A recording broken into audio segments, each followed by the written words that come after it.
Assalamualaikum warahmatullahi wabarakatuh. Selamat datang sobat channel kajian story Islami yang beriman. Semoga diberi perlindungan dan rezeki yang berlimpah kepada Allah Subhanahu wa Ta'ala. Amin, amin, ya Robbal Alamin. Kali ini, kajian story Islami akan menceritakan biografi, sanad keilmuan dan karomah Kiai Haji Abdul Karim atau Mbah Manap. Kiai Abdul Karim lahir pada 1856. Di sebuah desa terpencil bernama Diangan Kawedanan Mertoyu dan Magelang. Nama kecilnya adalah Manaf, putra ketiga dari 4 bersaudara dari pasangan Kiai Abdur Rohim dan Nyai Salamah. Pada saat Manaf berusia 14 tahun, mulailah ia berkelana dari satu pesantren ke pesantren lain. Daerah pertama yang dituju adalah Desa Babadan Gurah Kediri. Lantas Karim meneruskan pengembaraannya di daerah Cepoko, 20 km arah selatan Nganjuk. Di sini Karim menuntut ilmu kurang lebih selama 6 tahun. Selanjutnya pindah lagi ke pesantren Trayang Bang Sri Kertosono Nganjuk untuk memperdalam pengkajian ilmu Al-Quran. Karena tetap haus ilmu, ia kemudian meneruskan pengembaraannya ke pesantren Sono sebelah timur Sidoarjo. Sebuah pesantren yang terkenal dengan ilmu sorofnya. 7 tahun lamanya ia betah menuntut ilmu di pesantren ini. Selanjutnya diteruskan dengan nyantri di Pondok Pesantren Kedungdoro, Surabaya. Era mondok yang paling berkesan adalah tatkala ia berguru pada ulama harismatik yang menjadi guru para ulama Jawa dan Madura, yaitu Syekhona Kholil Bangkalan. Tak tanggung-tanggung, Mbah Karim berguru di pesantren ini selama 23 tahun. Tak heran jika dalam usia yang terus bertambah, ia masih belum tertarik membina rumah tangga. Saat belajar ilmu di Madura, Kiai Abdul Karim banyak menimba ilmu dan tak jarang menerima berbagai ujian. Sempat Mbah Manap bekerja guna mencukupi kebutuhan hidup sehari-hari bersama Abdullah Fikri asal Bayuwangi. Tapi apa yang terjadi? Setelah ia bersusah payah kerja dan pulang dengan membawa hasil, justru hasil dari kerjanya itu diminta oleh Kiai Kholil untuk makanan kambing-kambing sang Kiai. Mau bagaimana lagi? Kiai Abdul Karim menyerahkannya. Rupanya itu sebagai isyarat dari Kiai Kholil bahwa Kiai Abdul Karim ternyata tidak diizinkan untuk bekerja. Konon sebagai gantinya, Kiai Abdul Karim disuruh memetik daun pace yang tumbuh di sekitar pondok untuk makan sehari-hari dari daun itu. Bertahun-tahun ia melakukan tirakat ini sehingga tak aneh jika Mbah Manap lebih dikenal sebagai santri yang betah dalam keadaan lapar. Anehnya, semua itu bagi Kiai Abdul Karim dirasa sebagai bentuk perjuangan untuk mendapat sesuatu yang diharapkan kelak dan tidak pernah mengeluh dengan semua itu. Pernah suatu ketika Mbah Kholil Bangkalan Madura memanggil 3 santrinya, yaitu Mbah Manap dan 2 orang santri lainnya. "Itu Kang, tolong sampean carikan air susu di laut," ucap Mbah Kholil. Saling pandang sejenak, ketiganya menjawab kompak, "Iya Kiai." Setelah pamitan mereka langsung berangkat. Dengan bekal keyakinan bahwa dawuh guru walaupun kelihatan mustahil tetap harus dilaksanakan. Selama 3 hari 3 malam mencari di lautan ternyata hasilnya nihil. Di tengah keputusan mereka, ketiganya bernegosiasi. "Bagaimana itu?" kata salah satu dari mereka. "Nah, jika kita tidak mengatakan apa-apa itu seperti mengatakan guru kita tidak tahu. Ini seperti membeli rokok di toko perangkat keras," jawab yang lain. "Wah, gini saja, kami masih belum menemukan Kiai," kata yang ketiga. Dan akhirnya 2 temannya menerima jawaban itu. Ketiganya kemudian kembali ke Mbah Kholil Bangkalan dan mengatakan bahwa mereka belum menemukan apa yang dia pesan. "Oh, ayo ikut saya," kata Mbah Kholil Bangkalan singkat. Mbah Kholil Bangkalan akhirnya memanggil mereka ke pantai dan tampak mengeluarkan gelas yang dibawanya dari rumah. Mbah Kholil Bangkalan lalu meminum air laut dari gelasnya di hadapan 3 orang santri. Aneh bin ajaib, ternyata air laut itu berubah menjadi susu. "Sekarang mintalah kepada Allah keinginan kalian, dengan lantaranku," ucap Mbah Kholil. 2 orang santri pertama meminta agar kaya raya, sedangkan Mbah Manap meminta ilmu yang bermanfaat. Kelak keinginan mereka terkabul. 2 orang santri itu benar-benar kaya raya, namun kekayaannya habis berbarengan dengan meninggalnya. Sedangkan Mbah Manap bisa mendirikan pondok pesantren Lirboyo yang santrinya menyebar ke seluruh Nusantara. Saat nyantri di bawah asuhan Syekhona Kholil, Mbah Manap menuntut ilmu bersama 3 santri lainnya yang saat itu dijuluki 4 sekawan, yaitu Mbah Ma'ruf Kedunglo Kediri, Mbah Anwar Alwi Pacul Gowang Jombang dan Mbah Hashim Asyari Tebuireng Jombang. Suatu ketika, saat hataman pengajian Mbah Manap disuruh Mbah Kolil menguras jamban, ketiga temannya melihat apa yang dilakukan Mbah Manap. Karena mereka tidak melihat Mbah Manap menguras kotoran, yang terlihat hanyalah Mbah Manap yang sedang membersihkan jamban kering. Merasa ganjil dengan apa yang mereka lihat, salah satu dari mereka berkomentar, "Manap kok aneh oleh Kiai Kolil disuruh menguras toilet hingga bersih, apa memang ilmu beliau sudah dihabisin olehnya?" Setelah Mbah Manap berkeluarga dan memiliki pesantren, Syekhona Kolil memberikan kepercayaan orang yang datang kepadanya untuk ngaji kepada Mbah Manap di Lirboyo. "Kamu mau mengaji di sini? Jika memang benar, saya beritahu jika ilmu saya sudah dihabiskan oleh Manap. Jika ingin mengaji datanglah ke Kediri, tepatnya di desa Lirboyo. Carilah kiai yang bernama Manap," kata Kiai Kolil pada santri yang datang ke Bangkalan, Madura. Mulai saat itulah banyak santri yang menuntut ilmu di pondok pesantren Lirboyo dan berdatangan secara terus-menerus. Di pesantren ini, hampir 23 tahun Kiai Haji Abdul Karim nyantri. Saat itu ia sudah berusia 40 tahun. Sehingga sudah mencerminkan sosok yang alim dan figur manapun telah menampakkan sosok seorang kiai. Tidak salah, jika santri-santri menempatkan Kiai Haji Abdul Karim sebagai kiai, tempat untuk bertanya, minta pendapat dan berguru. Salah satu kiai yang sempat berguru kepadanya adalah Kiai Fakih asal Patik Nganjuk. Kealiman Kiai Haji Abdul Karim tentunya bukan sesuatu yang turun begitu saja dari langit. Kiai Haji Abdul Karim dengan tekun mengaji kitab-kitab kuning dan melakukan telaah. Meski dia kekurangan uang untuk membeli kitab, namun dia punya siasat jitu. Konon, Mbah Manap sering melakukan barter. Kitab yang sudah dia pelajari, dia tukar dengan kitab-kitab baru milik temannya. Kadang langsung dijual, lalu dari uang itu dia belikan kitab yang baru. Setelah boyong dari pondok Syekhona Kolil, Kiai Haji Abdul Karim bingung hendak pulang kemana karena sudah lama tidak pulang. Akhirnya beliau ingat sama teman waktu masih nyantri di bawah asuhan Syekhona Kolil Bangkalan Madura yang bernama Kiai Haji Hashim Asyari sang pendiri NU. Akhirnya beliau memutuskan untuk menemui temannya itu sekaligus ikut mondok di sana. Beliau Kiai Haji Abdul Karim mondok di pesantren Hadratus Syekh Hashim Asyari selama 7 tahun. Selama di pesantren banyak santri junior yang minta belajar pada Kiai Haji Abdul Karim. Beliau senantiasa mengajari dengan sabar dan ikhlas. Selama santri-santri belajar dengan Mbah Karim ada yang menyelipkan uang di bawah tempat tidur Kiai Haji Abdul Karim. Para santri menyelipkan ke bawah tempat tidur beliau lantaran beliau tidak mau menerima pemberian. Maka ketika beliau boyong ditemukan banyak uang di bawah tempat tidur Kiai Haji Abdul Karim yang tidak diketahui oleh beliau karena selama itu beliau tidak pernah membuka tempat tidurnya itu. Mengetahui usia beliau 50 tahun, Hadratus Syekh Hashim Asyari mencarikan jodoh Kiai Haji Abdul Karim. Beliau ingat kalau sahabatnya yang bernama Kiai Haji Soleh dari Banjar Melati Kota Kediri memiliki anak gadis.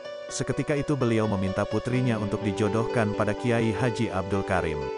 Saat putri Kiai Haji Soleh yang bernama Nyai Khotijah atau sering dikenal Mbah Nyai Delomro dinikahkan dengan Kiai Haji Abdul Karim yang usianya 24 tahun. Yang dikaruniai 8 anak, yang laki-lakinya meninggal dunia saat di Makkah. Di antaranya adalah 1. Nyai Hanah yang menikah dengan Kiai Haji Abdullah. 2. Gus Nawawi yang meninggal dunia saat menimba ilmu di Makkah. 3. Nyai Hajah Salamah menikah dengan Kiai Haji Mansur Anwar Pacul Gowang. 4. Gus Abdullah yang meninggal sewaktu masih muda. 5. Nyai Hajah Aisyah menikah dengan Kiai Haji Jauhari. 6. Nyai Maryam yang menikah dengan Kiai Haji Marzuki Dahlan penerus pondok pesantren Lirboyo. 7. Nyai Hajah Zainab menikah dengan Kiai Haji Mahrus Ali penerus pondok pesantren Lirboyo. 8. Nyai Hajah Komariah yang menikah dengan Kiai Haji Zaini. Setelah Kiai Haji Zaini wafat, beliau dinikah oleh Kiai Haji Marzuki Dahlan yang saat itu sudah berstatus duda. Perpindahan Kiai Karim ke desa Lirboyo dilatar belakangi atas dorongan dari mertuanya sendiri yang berharap dengan menetapnya Kiai Karim di Lirboyo akan menjadi tonggak penting syiar Islam di daerah itu. Kepala desa Lirboyo juga memohon kepada Kiai Soleh agar berkenan menempatkan salah satu menantunya di desa Lirboyo. Dengan hal ini diharapkan Lirboyo yang semula angker dan rawan kejahatan menjadi sebuah desa yang aman dan tentram. Benar saja, selepas Kiai Karim melantunkan azan, desa Lirboyo bebas dedemit. Dan 35 hari setelah menempati tanah tersebut, Kiai Karim mendirikan surau mungil nan sederhana. Peristiwa bersejarah ini terjadi pada 1910. Secara garis besar Kiai Karim adalah pribadi yang sangat sederhana dan bersahaja. Ia juga gemar melakukan riyadloh mengolah jiwa alias tirakat. Kealimannya juga mulai terdengar keluar daerah. Bocah bernama Umar asal Madiun, yang menjadi santri pertama yang menimba ilmu dari Kiai Karim. Kedatangannya disambut baik oleh Sahibul Bait, karena kedatangan musafir itu untuk menimba pengetahuan agama. Selama nyantri, Umar sangat ulet dan telaten. Ia benar-benar taat pada Kiai. Selang beberapa waktu ada 3 santri menyusul jejak Umar. Mereka berasal dari Magelang, daerah asal Kiai Karim. Masing-masing bernama Yusuf, Somad dan Sahil. Tidak lama kemudian datanglah 2 orang santri bernama Syamsuddin dan Maulana, yang sama-sama berasal dari Gurah Kediri. Seperti santri sebelumnya, kedatangan kedua santri ini bermaksud untuk mendalami ilmu agama dari Kiai Karim. Akan tetapi baru 2 hari saja mereka berdua menetap di Lirboyo, semua barang-barangnya ludes disambar pencuri. Memang pada saat itu situasi Lirboyo belum sepenuhnya aman. Di Lirboyo masih ada sisa-sisa perbuatan tangan-tangan jahil. Akhirnya mereka berdua mengurungkan niatnya untuk mencari ilmu dan mereka pulang ke kampung halamannya.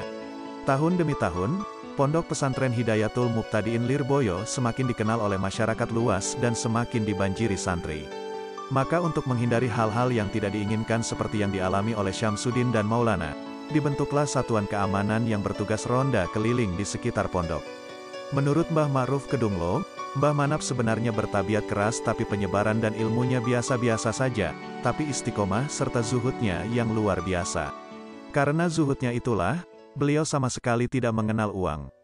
Dikisahkan almarhum Kiai Haji Abdul Aziz Mansur, rumah Mbah Manap pernah hampir roboh karena rusak berat namun beliau diam saja hingga Mbah Nyai Delomroh, istri Mbah Manap, yang memperbaikinya. Sosok Kiai Karim dikenal sebagai sosok yang sangat istiqomah dan berdisiplin dalam beribadah, bahkan dalam segala kondisi apapun dan keadaan bagaimanapun.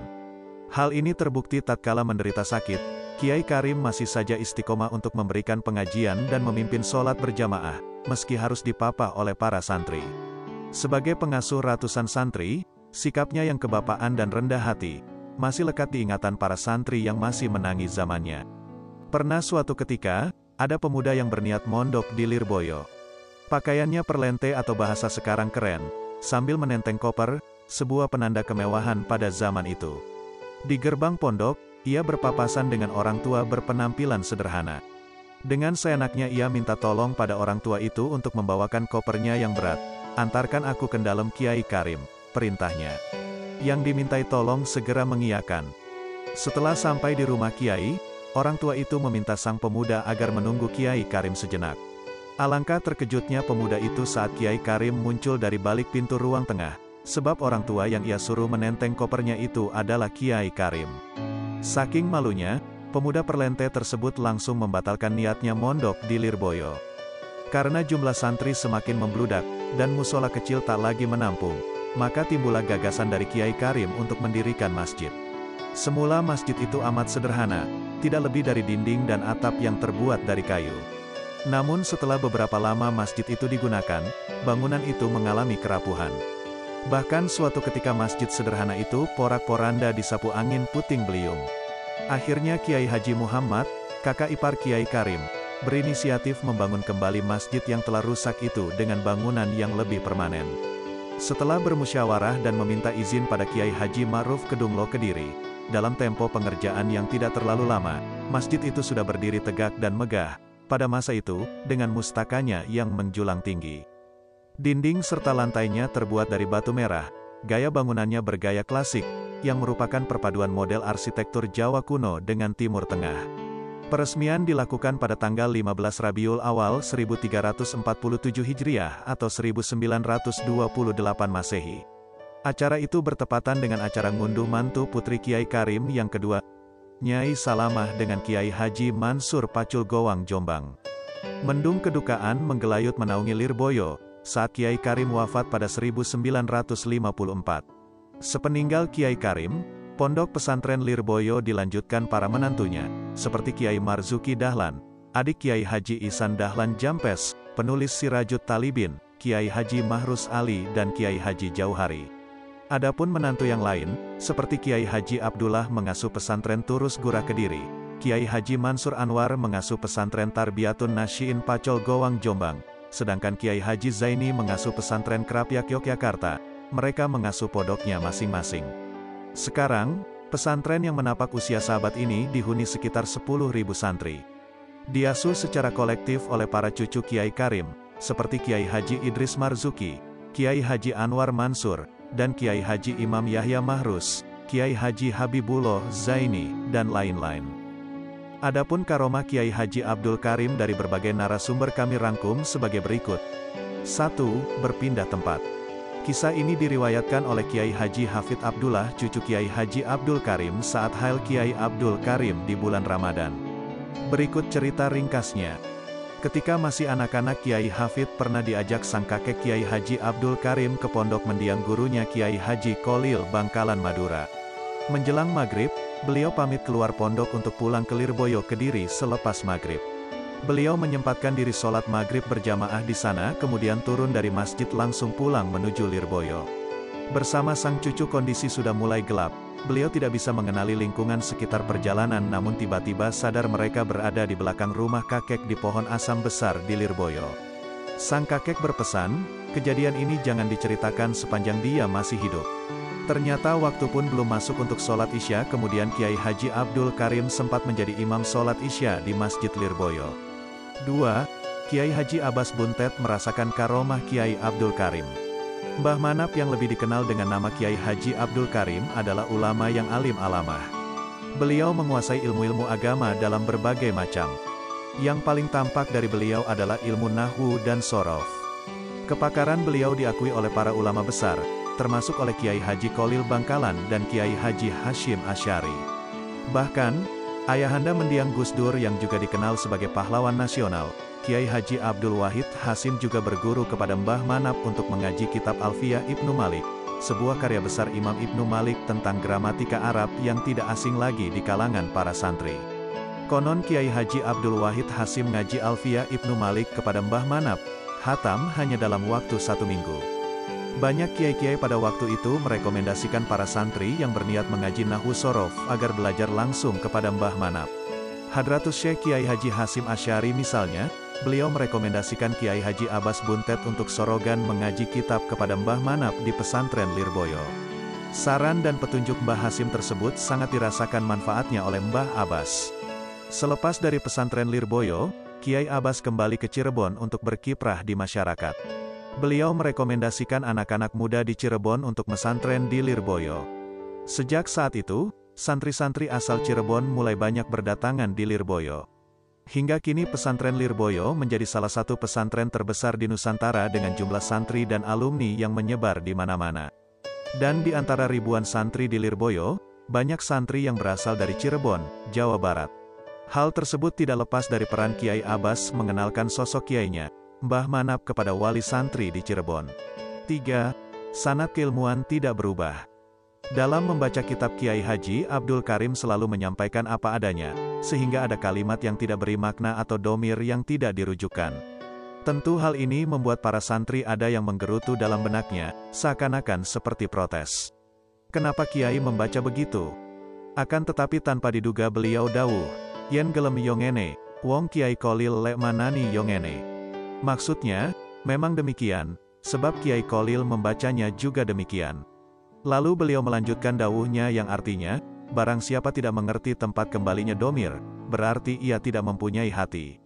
Tentu saja santri yang berburuk sangka tadi terperanjat. Kesucian hati serta ketulusan beliau seakan tahu isi hati orang lain. 4. Suara terdengar dari jarak jauh. Karomah lain pada beliau adalah keikhlasan dalam memberikan pengajian. Dengan ratusan santri yang bersimpu di hadapan beliau, tentu saja kediaman beliau yang kecil dan sempit itu tidak dapat menampung banyaknya santri. Sehingga ada banyak santri yang tidak kebagian tempat, berada di luar, bahkan ada yang cukup jauh jaraknya. Anehnya suara beliau yang pelan itu justru lebih jelas dari kejauhan padahal beliau tidak menggunakan mic. Tapi ketika santri beliau tidak diridhoi, maka santri tersebut tidak akan mendengar pesan-pesan Mbah Karim. Beda sama santri yang dirindoi walau jarak ngaji 5 km pun dari Mbah Karim bisa terdengar jelas suara beliau. 5. Mengetahui gerak-gerik santri. Suatu kisah diceritakan, ada seorang santri yang suka keluar malam. Tapi tidak pernah ketahuan oleh para pengurus. Anehnya justru Kiai Haji Abdul Karim ngerti. Lantas beliau menulis pada secarik kertas yang isinya, "Kulo mboten remen santri ingkang seneng medal," yang artinya, saya gak suka sama santri yang sering keluar. Tulisan itu ditempelkan di bawah beduk. Dan pada pagi harinya, santri yang senang keluar malam itu tidur di bawah beduk, hingga tahu ada tulisan beliau di situ.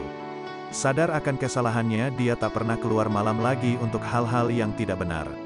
Begitulah beliau, seakan tahu bahwa anak itu akan tidur di bawah beduk. Beliau menyadarkan orang lain tanpa ada unsur paksaan apalagi melukai hatinya. 6. Aman dari usikan Belanda. Dalam hal ketakwaan Kiai Haji Abdul Karim begitu teguh. Ketika Belanda meluncurkan agresi kedua pada tahun 1949, kota Kediri terjamah pula. Di seantero kota terjadi baku tembak antara tentara Republik dan Belanda. Penduduk sipil banyak yang lari mengungsi, begitu juga penduduk Lirboyo. Namun beliau nampak tak bergeming sedikit pun.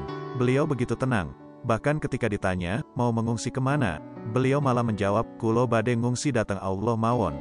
Dan ternyata benar, ketika Belanda masuk Lirboyo, beliau tetap tidak beranjak. Benar-benar beliau mengungsi datang Allah Subhanahu wa Ta'ala, yaitu ke masjid dan berzikir. Alhamdulillah Allah Subhanahu wa Ta'ala menjaga beliau dan tidak sedikit pun beliau diusik oleh Belanda. 7. Truk oleng setelah menyelip tidak sopan.